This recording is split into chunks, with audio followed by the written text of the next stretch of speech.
Hey everybody, this is Sean Riley with Riley Real Estate and MassHomesale.com. I'm here with this week's Q&A Saturday video question. This week I'm going to be answering the question of, are Zestimates accurate? Unless you've been living under a rock, you have heard of the real estate website called Zillow. Has a lot of very good features and is very good for people to get access to real estate information online. One of the things they supply is their Zillow estimates, which they call Zestimates. And this is often one of the first things people who are looking to sell their house and people who are looking to buy a house will look at online for a particular property. So it's pretty good to know if those are actually accurate estimates or not. So the quick answer to the question is no, they are not. And to Zillow's credit, they actually admit this.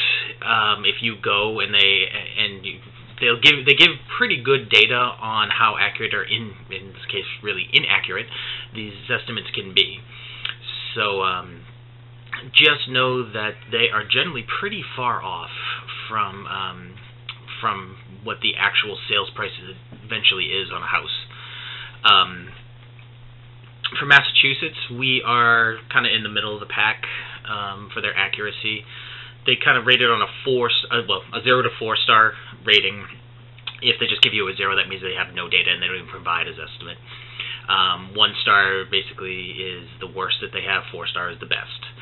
In Massachusetts, there is we're really mostly only focused on the eastern part of the state, and basically of the counties that we're interested, Bristol, Plymouth, and Norfolk, sorry, forgot which ones off the top of my head, were all 1 star, which is their lowest rating, and basically they are so bad that they can't even give you an estimate of what the error is for those. All the other ones, there's Essex, Suffolk, and Middlesex. The other ones that we're mostly interested in are 2 stars, which is a little bit better, and they do actually give an estimate of what the errors are for those. And they're pretty bad. So for Essex and Suffolk, they are close to 12, but they're between 11 and 12%.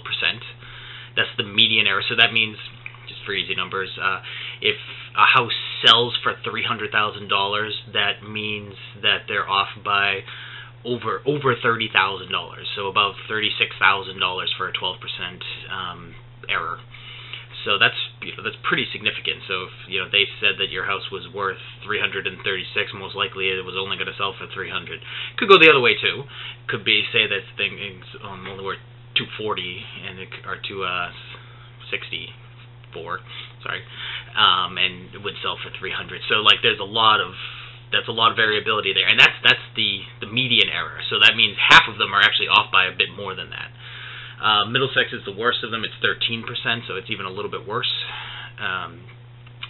The places that we're interested in southern New Hampshire are actually among the better ones. They actually Rockingham and Hillsborough County in New Hampshire are actually 4-star ratings, and their accuracies were like 6.5, 7.5% off on the median.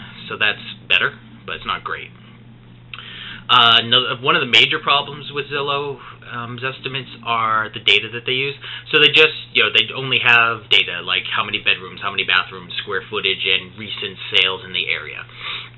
Now that is the main stuff that you use to comp out a house, but there are neighborhood factors, there are definitely location factors. Again, they admit that they don't use just what's in your neighborhood. A good real estate agent, and like what I would do as an investor or as an agent, is I would try to look for stuff that's very close, generally within a half a mile if you can. If you're in a more rural area, you might have to go a little bit farther. If you're in the city, like if you're in Boston, you're not going to go half a mile, you're going to go maybe a quarter of a mile, absolute most. But they say they actually use the data for like an entire county. So for example, let's take Middlesex County. It's huge, very big geographical area, and it's actually very high in population. Over 1.5 million people live there. It's actually the 23rd largest county in the entire United States. So even though Massachusetts is a relatively small state, that's a huge county. And there's a huge variation in prices as well. So just pulled up a couple of quick things. So for this month, so this is, or I guess for last month's sold, so in July of 2015, They could be using to value a house anywhere in Middlesex County. They could be using single-family houses that sold in Weston, which on average sold for $2.1 million. Or they could be using single-family houses that sold in Lowell, which sold for an average of $237,000 versus millions. So almost 10 times less, or the Weston sold for almost 10 times as much as the ones in Lowell. But both of those could be used, 3-2 in one and 3-2 in the other could both be used to come up with the estimate for your 3-2 in Woburn. Not particularly close to either, and completely different from everything. So in short, Zillow has a lot of good features on it. Like, it can help you find information on properties. It can give it actually usually has some pretty good pictures if there's some stuff available for things that had been online on the market, either currently or in the past. And it does give you all the the meat and potatoes kind of information that's available. Again, the stuff that they use, the bedrooms, bathrooms, square footage, stuff like that. It tells you a lot about the the area. It does tell you the school districts and stuff like that. It doesn't use that information to value the house, but it does have some of that information. So there are some nice things about Zillow. It's just the estimates are not one of them. So if you're looking to buy a house, you can look at them, but just realize they're probably going to be pretty far off. Like if you have a $300,000 budget and you see something that's listed for $500, like, it's probably not that far off. If you see something for $350, you're like, okay, that might actually be in my price range. Let me look into it a little bit closer.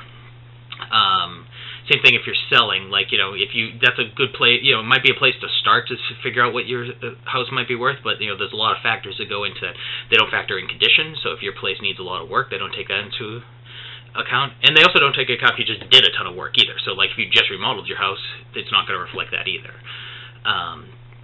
So, that's one of the things, and like I said, it's just not particularly accurate. It might be a starting place, but realize that there could easily be a 10, 15, 20% swing on what your house is actually worth before you even take into account a lot of those other factors. Long and short of it, Zestimates, not particularly accurate. So if you have any other questions about that, please put them in the comments below. If you have any questions you would like to see answered in one of these videos, you can put it on our Facebook page, our Twitter account, or send an email to info@masshomesale.com. But for now, I hope you guys have a great week, and I'll talk to you later. Thanks. Bye-bye.